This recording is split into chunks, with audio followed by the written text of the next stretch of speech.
Bonjour à tous. Le coronavirus est une pathologie qui se transmet par postillon. Vous avez un projecteur et vous avez un respirateur. La seule façon de se protéger convenablement contre le virus, c'est de porter un masque. Un masque en tissu lorsque vous sautez dans la rue, un masque en tissu lorsque vous faites les courses. Et je suis surpris de constater que dans les magasins, on croise encore 30 à 40% de la population qui ne porte pas de masque.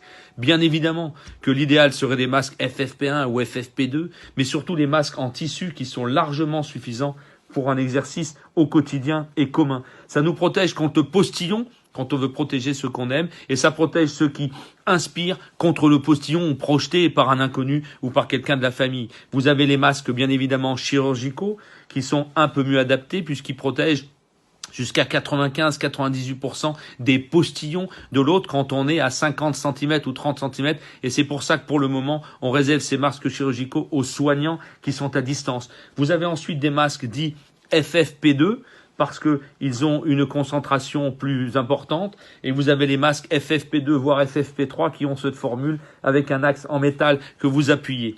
Les masques FFP2 et FFP3, nous soignants, nous les réservons aujourd'hui aux gens qui vont être au contact de la bouche, qui vont inspirer et toucher les sécrétions pleines de Covid-19. Donc pour nous, le Kidam, quand vous faites des courses, mettez des masques pour les personnes âgées, pour les personnes fragiles, pour les personnes obèses, pour les personnes hypertendues, pour tout le monde aujourd'hui. Mettez des masques en tissu, des masques chirurgicaux que vous avez pu trouver à droite à gauche.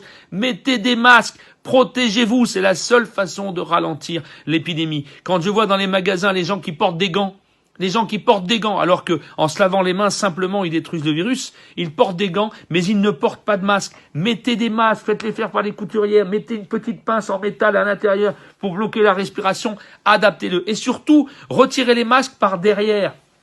Par devant, lorsque vous avez le postillon, si vous mettez vos mains dessus, vous touchez le virus. Donc faites en sorte, quand vous enlevez un masque, de l'enlever par derrière, de le mettre à la poubelle ou de le faire sécher ou de le laver. Le virus est détruit à température à 60 degrés. Donc vos masques en tissu, vous les lavez. Mais je vous en supplie, ne vous promenez plus au contact de nos concitoyens, en particulier dans les magasins où vous faites du confinement avec un espèce d'aérosol dans lequel il y a du virus. Mettez des masques. En mettant des masques, on va empêcher que les services de réanimation soient saturés dans 10 jours ou dans 20 jours. Les malades d'aujourd'hui, c'est plus la peine de mettre des masques, sauf quand ils vont sortir pour éviter de continuer l'épidémie.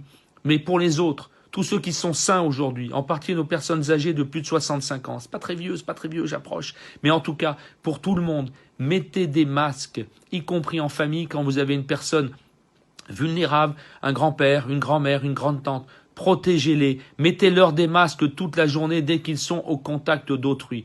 Lorsqu'ils sont seuls, c'est pas nécessaire. Et puis ventilez, aérez vos maisons, ouvrez les fenêtres, faites circuler. Le virus est incapable de résister dans un courant d'air. Et dans la mesure du possible, essayez de trouver des commerces qui sont à l'extérieur. Un certain nombre de marchés sont restés ouverts. Allez dehors faire vos courses, évitez de vous confiner à l'intérieur. Et si vous êtes à l'intérieur, mettez des masques en tissu ou des masques chirurgicaux qu'on va essayer de conserver pour les soignants, et les masques FFP2, laissez-les pour l'hôpital, pour ceux qui vont au contact de la bouche. Et puis mettez éventuellement des lunettes transparentes ou des lunettes simples. C'est pas la peine d'avoir plus. Ça évite éventuellement les postillons qui pourraient vous donner une conjonctivite. Protégez-vous, mettez des masques. Merci beaucoup.